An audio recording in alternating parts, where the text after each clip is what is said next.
नमस्कार, आप सभी का स्वागत है।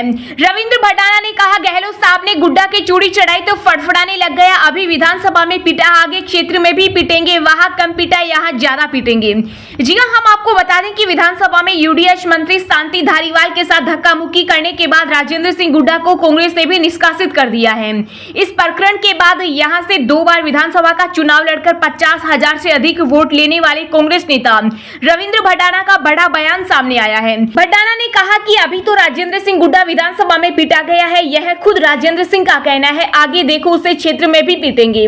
मंत्री पद से बर्खास्त के सवाल पर कहा कि आज जो काम हुआ है यह बहुत पहले हो जाना चाहिए था। मैं गहलोत साहब की हिम्मत मानता हूं कि जिस आदमी ने उसे जमीन से आसमान तक लेकर गया, 2 बार मंत्री बनाया और आज यही बंदा गहलोत साहब के लिए ऐसे शब्दों का प्रयोग कर रहा है। भटाना ने आगे कहा कि कुत्ता भी वफादार होता है। आगे देखो क्षेत्र में इसका ट्रीटमेंट होगा। विधानसभा में इसे कम पीटा गया है, इससे ज्यादा क्षेत्र में पीटा जाएगा। सच्चाई बता रहा हूं कि इस आदमी ने इतना शोषण किया, इतना पैसा कमाया और अब गहलोत साहब ने इससे चूड़ी चढ़ानी शुरू की तो फड़फड़ाने लग गया। विधानसभा में ही यह लोगों से लूट खसोट की, अन्याय और अत्याचार किया। आज यह महिलाओं की बात कर रहा है। मेरे आने से पहले लोग बताते थे कि घरों के बाहर इनकी जूती चप्पल खुली रहती थी और लोगों की अंदर जाने की हिम्मत नहीं हुआ करती थी। राजेंद्र सिंह गुड्डा द्वारा कांग्रेस का डीएनए टेस्ट कराने के सवाल पर रविंद्र भटाना ने कहा कि कौन मना कर रहा है, कराओ डीएनए टेस्ट। इनका कराओ, रविंद्र भटाना का भी कराओ। पता लग जाएगा कि इनके पास ईमानदारी नाम की कोई चीज नहीं है। खनन की से अवैध वसूली की है, अवैध बजरी की वसूली की, ट्रैक्टर ट्रक चालकों से 1000 से 3000 रुपए तक की वसूली की। जितने भी क्रेशर चल रहे हैं उनसे वसूली अभी भी जारी है और अधिकारी सपोर्ट करते हैं। जितने भी क्रेशर चल रहे हैं उनसे वसूली अभी भी जारी है और अधिकारी सपोर्ट करते हैं। भरतपुर वाले शर्मा जी जो पहले एएसएचओ रहकर गए हैं, वह बता रहे थे हमें करोड़ों रुपए कलेक्शन करके गुड्डा को देना पड़ रहा है। लोगों पर इतना अत्याचार कर रखा है कि कई लोग तो घर छोड़ने तक को मजबूर हैं। क्षेत्र में किस प्रकार का ट्रीटमेंट होगा, इस पर भटाना ने कहा कि जिन लोगों पर इसने अन्याय अत्याचार किया, ट्रैक्टर ट्रकों से वसूली की, वे लोग इनको चुनाव में आगे तैयार खड़े मिलेंगे। गहलोत साहब ने इतना कुछ दिया, उसे जिंदगी भर नहीं भूलना चाहिए था, लेकिन जब उन्हें इसकी सच्चाई मालूम चली और इसे मंत्री पद से बर्खास्त किया, उसी दिन से क्षेत्र में लड्डू बट रहे हैं, पटाखे फूट रहे हैं। मंत्री बना उस दिन से लोगों की आत्मा रो रही थी, लेकिन जिस दिन मंत्री पद से बर्खास्त किया उस दिन से लोगों की आत्माएं खुश हो रही है। आगे सुनिए वीडियो के माध्यम से रविंद्र भटाना के बयान से। अगर आपने अभी तक चैनल को लाइक और सब्सक्राइब नहीं किया तो अभी कर लीजिए, जिससे आपको अगली खबर का नोटिफिकेशन तुरंत मिल जाए। जी, मैं आपसे एक बात कहना चाहता हूँ। ये काम जो आज हुआ है ना, ये बहुत टाइम पहले हो जाना चाहिए था जी। और मैं आपको सच्चाई बता रहा हूँ। मैं तो गहलोत साहब की हिम्मत मानता हूँ जो उन्होंने इतनी इस आदमी ने उसके साथ अन्याय और अत्याचार किया। जिस आदमी ने इसको जमीन अर्थ से लेके, फर्श से लेके और ऊपर आसमान तक लेके गया, जिस आदमी को 2 बार मंत्री बनाया, आज गहलोत साहब के लिए इसने ऐसे ऐसे शब्द और ऐसी ऐसी भाषाएं बोल रहा है। मुझे शर्म आती है भाई साहब। एक आदमी तो छोड़ो, इंसान तो छोड़ो, कुत्ता भी, अगर कुत्ता भी ऐसा होता है उसका भी, वो भी पूरी जिंदगी नहीं भूलता भाई साहब उसके एहसान को। और आज जो बात आप कह रहे हो, आज जो हुआ है, अरे आज क्या हुआ, आज तो जो अंदर बता रहे हो वो खुद ही बता रहा है मेरे को मारा पीटा। अभी तो वहां छोड़ो, अभी तो क्षेत्र में देखना आप जनता क्या करेगी। वहां तो कम पिटा है, क्षेत्र में ज्यादा ट्रीटमेंट होगा इसका, आप देखना। और मैं आ रहा हूँ अभी 1 तारीख से, 1 तारीख के बाद देखना क्या कहानी बनेगी इस आदमी की। ट्रीटमेंट ये है भाई साहब, जो कह रहा है मेरे को तो विधानसभा में पीटा, ये तो ये काम तो पहले ही हो जाना चाहिए था। जो आज हुआ बहुत लेट हुआ भाई साहब, ये तो बहुत लेट हुआ है। और अभी देखना, अभी तो क्षेत्र में देखना, क्षेत्र में क्या हाल होगा।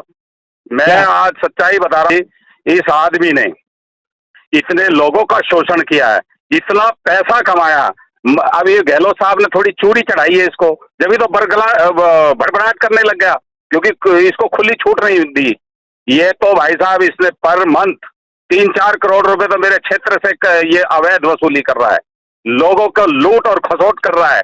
इसने अन्याय और अत्याचार किया है। महिलाओं की आज ये बात कह रहा है, महिलाओं का मैं ये किया, महिलाओं को मैं बचाने के लिए। मेरे आने से पहले लोग बताते थे भाई साहब, जूती, अगर इनकी जूती गेट के बाहर खड़ी रहती, जूती बाहर थी ना गेट के, कोई अंदर घुसता नहीं था।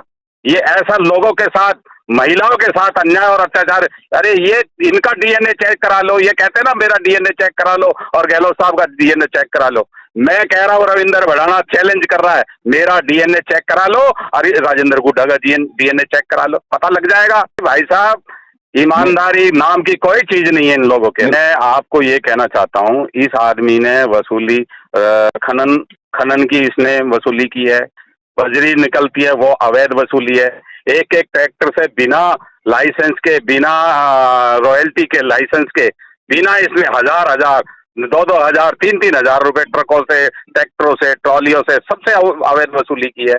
और जितने भी ये क्रेशर वगैरह चल रहे हैं, माइनिंग चल रहे हैं, उनसे मंथली वसूली आती है। प्रशासन, थानेदार, मेरे को थानेदार भरतपुर वाला शर्मा जी पहले SHO गुड्डा रह के गया, उसने मेरे को खुद कहा भड़ाना जी हमारे को करोड़ों रुपए कलेक्शन करके राजेंद्र गुड्डा को देना पड़ता है। शर्म की बात है, शर्म की बात है भाई साहब, शर्म की। एक SHO के मुंह से ऐसा कह देना। और इनका मैं जो कह रहा हूँ लोगों के साथ इतना अन्याय और अत्याचार किया, मतलब हद होती है। मेरे को तो ऐसा लगता है कि यहाँ मतलब लोगों में ऐसी स्थिति कर रखी है कि भाई साहब बहुत से घर तो घर छोड़ने के लिए तैयार है। मैं इसलिए विस्तार से ये कहना चाह रहा हूँ कि देखिए जो ये आज विधानसभा की बात कर रहा है ना, मेरे को पीटा, अभी तो जिन के ट्रैक्टरों की, ट्रॉलियों के, जो लोगों के साथ अन्याय और अत्याचार कर रहे हैं, किया है इन्होंने, वो अभी मोर्चे पे खड़े मिलेंगे। आप देखना चुनाव में जी, चुनाव के दौरान मोर्चे पे खड़े मिलेंगे और इसको बता देंगे क्या है क्या नहीं है। अब करके दिखाना आगे वसूली और आगे करके दिखाना ये सब चीजें। अरे गहलोत साहब ने तो इतना दे दिया, तो जिंदगी में नहीं भूलना चाहिए था तेरे को तो। और तू आज गहलोत साहब के ऊपर क्यों कर रहा है ये? मेरे से ये गहलोत साहब ने चूड़ी चढ़ा दी थोड़ी सी, इसको अवैध और उल्टे सीधे थोड़े से चूड़ी कसनी चालू की, जब भी बकवास करने लग गया। बस अभी 1 तारीख के बाद कहेंगे जो भी कहेंगे। अब रुक जाओ, मैं आ रहा हूँ 1 तारीख के बाद, फिर करेंगे जो भी है। क्या करेंगे आप 1 तारीख के बाद? 1 तारीख के बाद करेंगे जो भी है, इलाके में, क्षेत्र में जाएंगे, अपनी बात को रखेंगे, लोगों के बीच में जाएंगे। पब्लिक तो भाई साहब, पब्लिक को के तो मैं कह रहा हूँ जो जिस दिन ये मंत्री पद से लड्डू फूट रहे हैं, लोगों के पूछो, अंतरात्मा से पूछो भाई साहब, लोगों की आत्माएं रो रही हैं और उस दिन से आत्माएं खुश हो गई हैं जिस दिन से मंत्री पद से हटाए। ठीक है सर, धन्यवाद।